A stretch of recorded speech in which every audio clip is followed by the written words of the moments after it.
And good morning and welcome to Saturday Sports on Western Spring Television, where we give you stories as it concerns the biggest stories and trendy stories in the world of sports. My name is Testimony Agi, and now the NFF has actually sacked the whole technical crew of the Nigerian Golden Eagles because of their inability to pick World Cup ticket for the second time running. And I think this was the decision they made because how Duka Agbade's team proposed to actually take the Golden Eagles to the World Cup, but that they failed to do after they lost to Burkina Faso on Thursday. That meant the progress of the Golden Eagles is stifled, and that means they won't participate in the upcoming Under-17 World Cup. And furthermore, we'll be talking about Erling Haaland's participation in the Premier League and how he has copped the Footballers' Writers Association Award, and that means he is one of the best players in the English Premier League after playing just one season, scoring 35 goals in the league, which is something no other player has done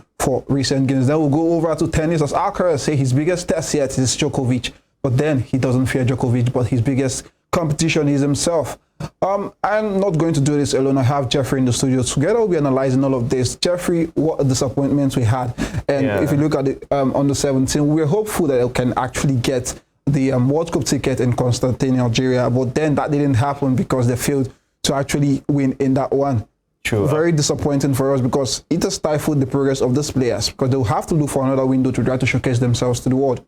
And that's going to take a long time because after beating South Africa, I really thought we are in need to win this stuff. But the 2 goals that we considered during the first half from Burkina Faso it brought the team morale down. But hopeful they can come up again. Now to the first story, it says the Nigerian Golden Eagles crashed out of the 2023 Under-17 AFCON in Algeria after they lost 2-1 to Burkina Faso in the quarterfinals on Thursday. The result means the Eaglets will not be able to participate in this year's Under-17 FIFA World Cup. Burkina Faso completes Africa's representatives at the World Cup after Senegal, Mali, Morocco, and booked their tickets. The Eaglets had their first big chance of the game on 8 minutes after Abubakar Abdullahi's superb effort from outside the box, but it hits the crossbar. 7 minutes later, Charles Agada saw his attempt also come off the woodwork from 6 yards. But in the 44th minute, Burkina Faso went 1-0 up through Abubakar Kamara, who pounced following a poor clearance by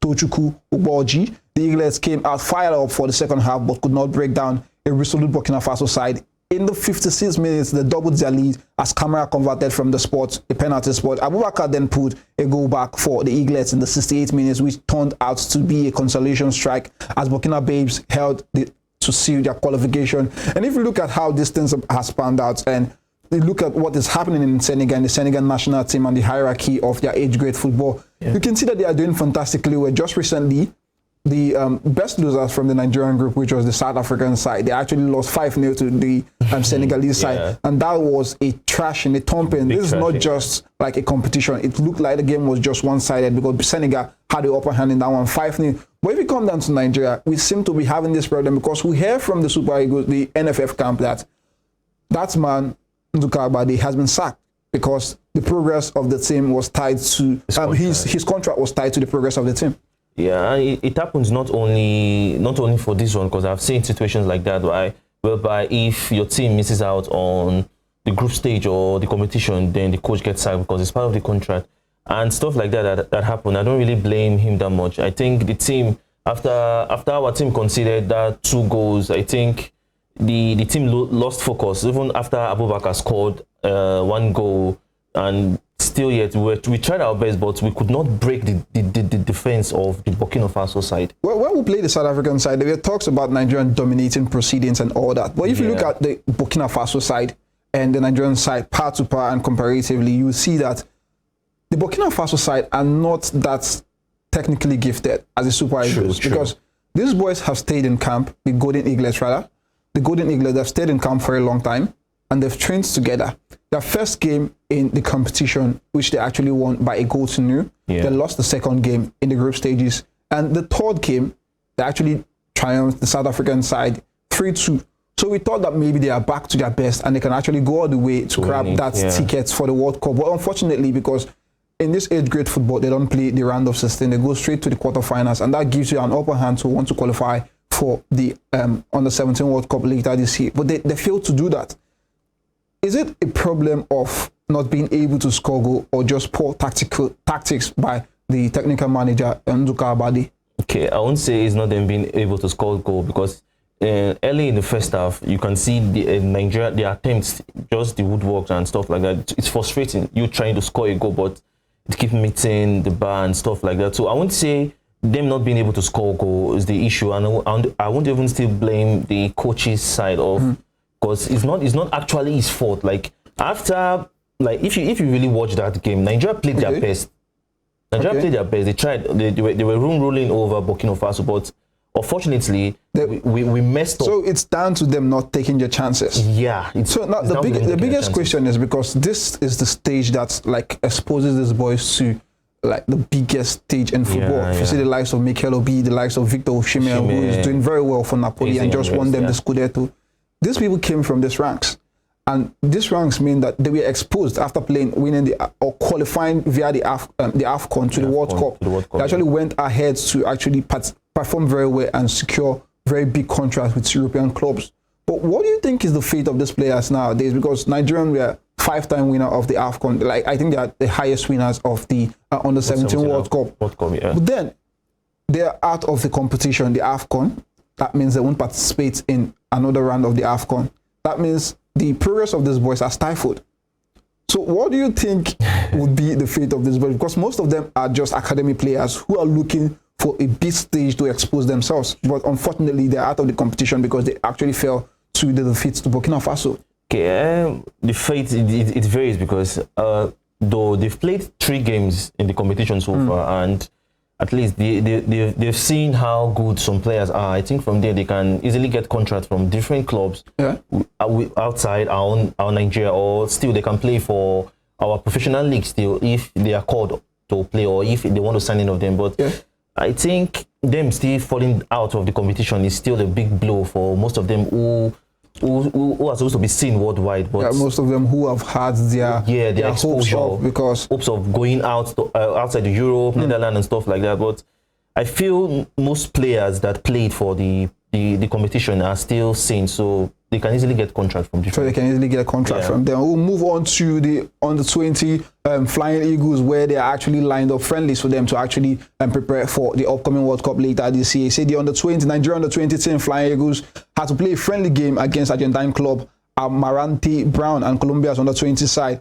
They will first take on the Amarante Brown, which was they took on them yesterday before the Colombia side on Tuesday, May 16. The games are in preparation for the 2023 Under-20 FIFA World Cup set to take place in Argentina from May 20 to June 11. London Boso side have already landed in Argentina and are finalizing preparations for the tournament proper.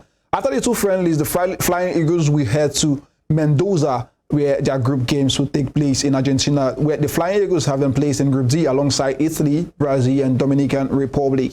The first game of the Flying Eagles is against the Dominican Republic side on Sunday, May 21st at the Estadio Malvinas. The Nigerian finished runners-up at the Saudi 1989 and Holland 2005 FIFA World Cup tournaments. Good signs for them, because if you look at the London Boso side, I think they did pretty well in the under-20 AFCON, where London Boso had to see that these are players who can actually go all the way to play big competitions. So what do you think these friendlies, because they played one yesterday and are hoping to play another one on Tuesday, to help them prepare finally before their group game match against Dominican Republic? Do you think this is like the good preparation for them?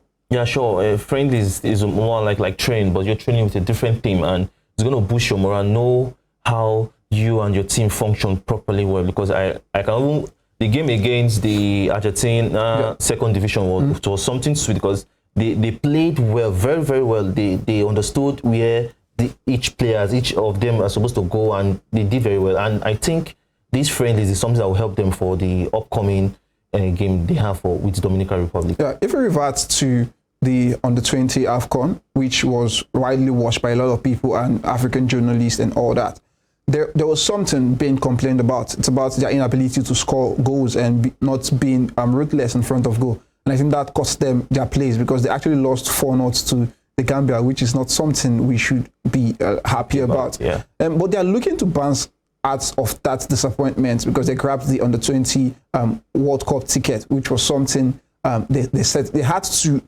goals in that competition. First, they want to actually grab the World Cup ticket, which means qualifying to the semi-finals of the AFCON under 20. Yeah. But then going on to win the AFCON under 20, which Senegal did because of how good they were. Yeah. And if you see how Senegal have done recently, they've been able to put things in place because they have this 15-20 year strategic plan where they want to invest so much in into football, into 8th grade football.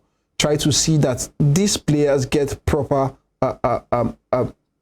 orientation and what it means to play for the Teranga Lions at the end of the day. So, do you think they can be able to solve that problem, that goal scoring problem they had in the World Cup? Because the coach of the side, Landon Boso, he came out to say that he has identified this problem, and for him to be able to do well in the World Cup, which I think it is a very difficult group. The likes of Italy, the likes of Brazil, the likes of Dominican Republic, which, as opposed to the earlier two I called, are no match. They can be kicking their World Cup campaign with a side less technical to them. But then, do you think they can be able to solve that goal scoring problem? Okay, one thing with Nigerian football, I feel that scoring has been an issue even for our own Super Eagles. But I feel with the way they're prepared now, I'm not sure scoring a goal is going to be an issue for them. The only thing I'm praying for, is us not conceding a goal, because I know how our defense can be at times. But I feel Nigeria, the under-20 team, they are balanced now with scoring goals. But even seeing the group stage, we being placed with Italy and Brazil, which are the major threats that I see there, I feel. Yeah. But why do we keep writing off the Dominican Republic? Because no disrespect to them, they qualified for the World Cup. Yeah, even though their World Cup, even though their qualification, they're qualified through their own continent. But then, for you to come out and qualify to the World Cup, that means you've actually done well in your own backyard. So we don't have to write them off. But there's one thing you like when it comes with football, there are some countries you mention first, like countries like that, they don't really stand out. That's why you don't. Not that I'm writing them off, but okay. I've gone through reviews about Italy under 20 squad and Brazil under 20 squad. They're definitely top notch. Okay. But for the Dominican Republic, they're okay, but I don't see them really beating that group stage. Okay, so there was something that made the headlines that was last week about Landon Boso inviting 12 players from foreign based club to actually join the side. What do you think of this? Will it boost the confidence of the Flying Eagles as they search for this campaign? Because we had the likes of very good players. We have Solomon Abalaka. We have Uguchi in the defense, who actually won MVP of the match for several games. Do you think this inclusion to the side, because they actually dropped some players they think it's not good, that they think they are not good enough or fit enough to play for the Flying Eagles, do you think this inclusion can actually give Nigeria an upper hand in that group at the end of the group to qualify through the rounds? It definitely will, because the foreign-based player coming back to meet the local-based player and them playing together, different talks on how they are playing their own football over there and stuff like that. So it's definitely going to boost them. It's definitely going to boost them. Yeah. So we'll travel to the Nigerian Women's Football League, where there's a big news coming from that side. Say the organizer of the women's football has announced Edo State as the venue for the 2023 Nigerian Nationwide League. The NWFL Chief Operating Officer, the COO, Modupe Shabi, confirmed the country's women's third-tier league this season will run from May 22nd to May 27th and will be staged in Benin City, Edo State. According to the NWFL Secretariat, 10 clubs registered to compete this season and are split into 2 groups of 5 each. The participating clubs are Castmog Ladies, Chosen Generation, First Mahi Babes, Fortress Ladies, Gallants Queens, Heroes Queens, Kaduna Queens, Papa Soccer Queens, Unification FC, and Wasback International. Following a draw, Group A comprises Heroes Queens Academy, Papa Soccer Academy, Gallants Queens, First Mahi Babes, and Wasback International, while B houses Chosen Generation, Unification Fortress, and Unification Fortress International, Kaduna Queens, and Castmog Ladies. After the nationwide campaign this season, 2 teams are expected to qualify for the nation's women's second-tier league NWFL championship next season.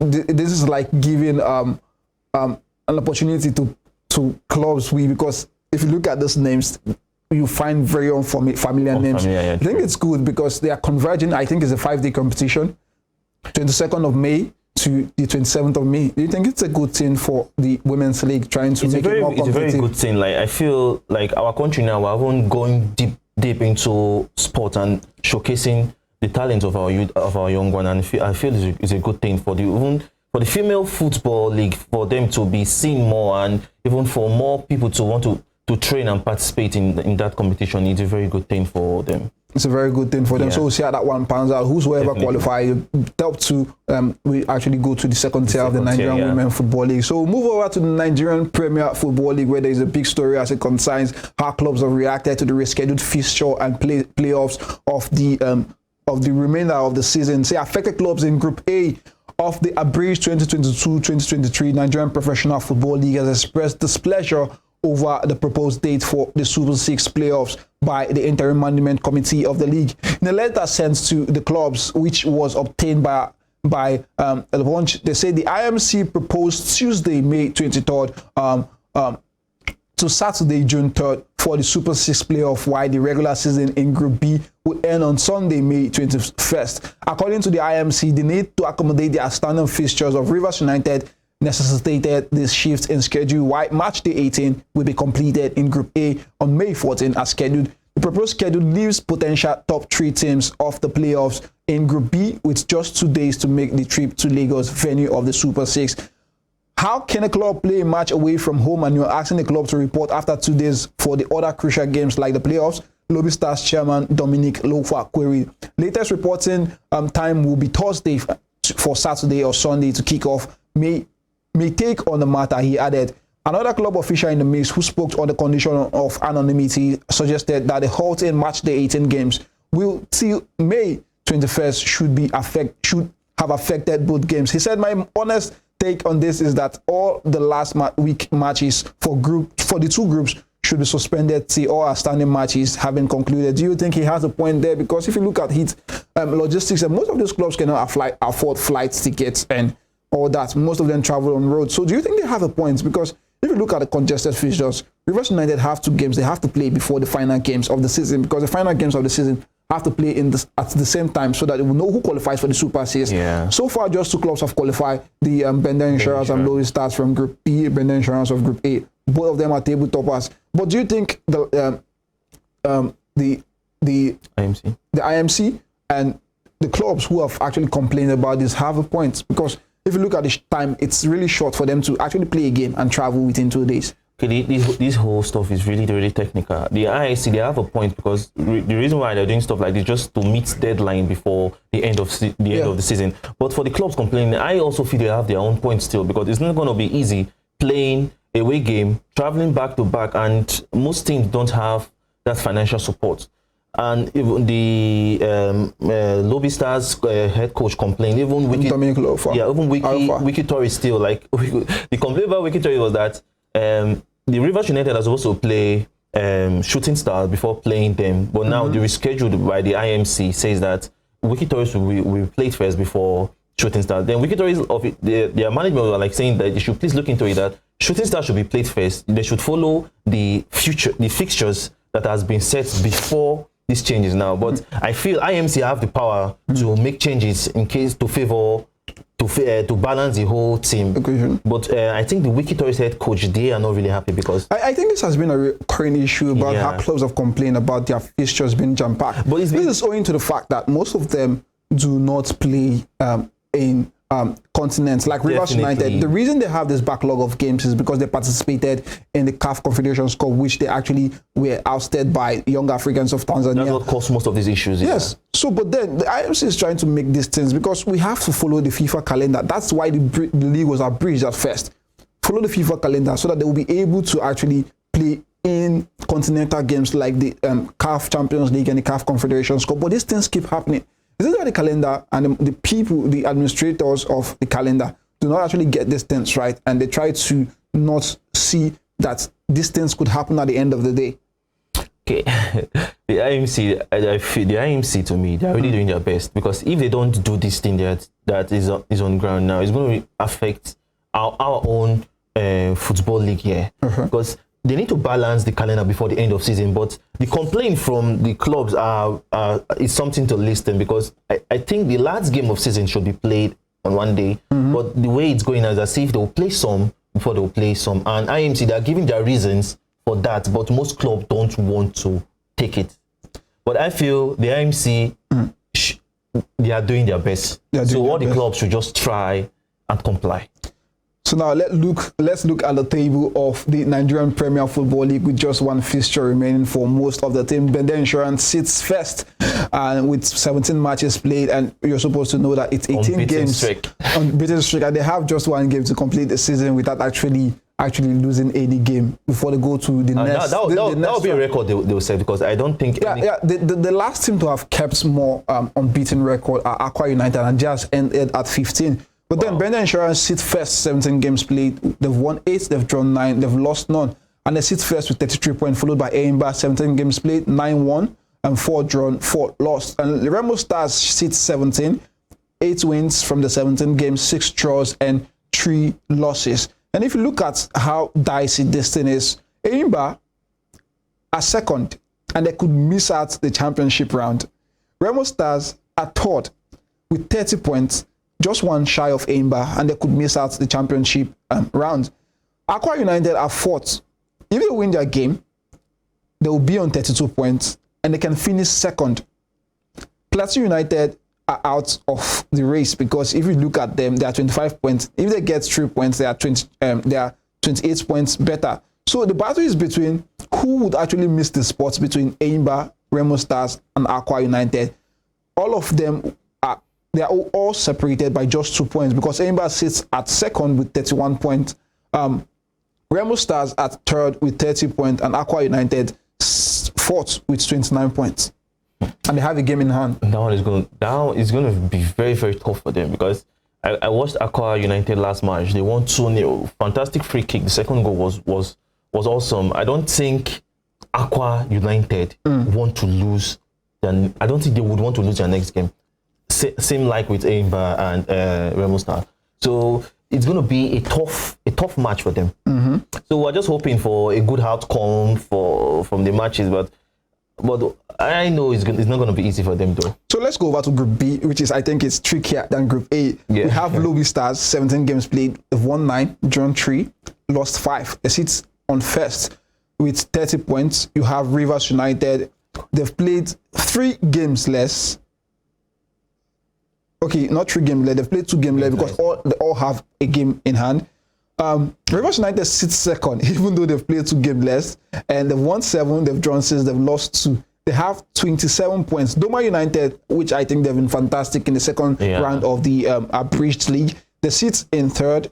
They've played 16 games. They've won 7, they've drawn 5, and they've lost 4. Sunshine Stars, they sit fourth with 24 points. So who do you see joins Lobby Stars? Okay, for the likes of Rivers United, it's for sure for them. They are joining Lobby Stars in the. I like the last game with Ricky Torres, which was one of the outstanding games they drew, and I think that manager Stanley Egoma wasn't happy with the fact that they drew, because they had an upper hand in that game to actually progress and see qualification earlier before even going into the last round of games. But it's football. Anything happens. You can't actually predict what's going to happen at the end. If your team loses focus and balance, you can just take a big blow, and that's it. But I think the race is going to be on Doma United and Shooting Stars, because Doma United is ahead of Shooting Stars with just 2 points.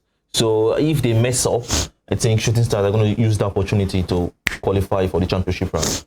Okay, the match day completes with match day 18. Lobby Stars, Wiki Torres will play tomorrow, Sunday. That will be by 4 p.m. Nigerian time. Bayelsa United and Niger Tornadoes, 21st of not tomorrow, next Sunday, by 4. And Gombe United, Aqua United will play by 4. To Remo Stars, Aqua United, and Kwara United, Shooting Stars, Eimba, Sunshine Stars, Dakar, Economy Warriors, Plateau United. Economy Warriors look like they're going to join the Nigerian National League last season, because they performed very, very abysmally this season, because they didn't do very well. They currently sit at the wrong of the table. But then this is where we'll have to end the first segment of the show. We'll go and see some highlights, and when we come back, we'll discuss English Premier League, the Spanish La Liga, and the Italian Serie A. We'll be back. Please stay with us.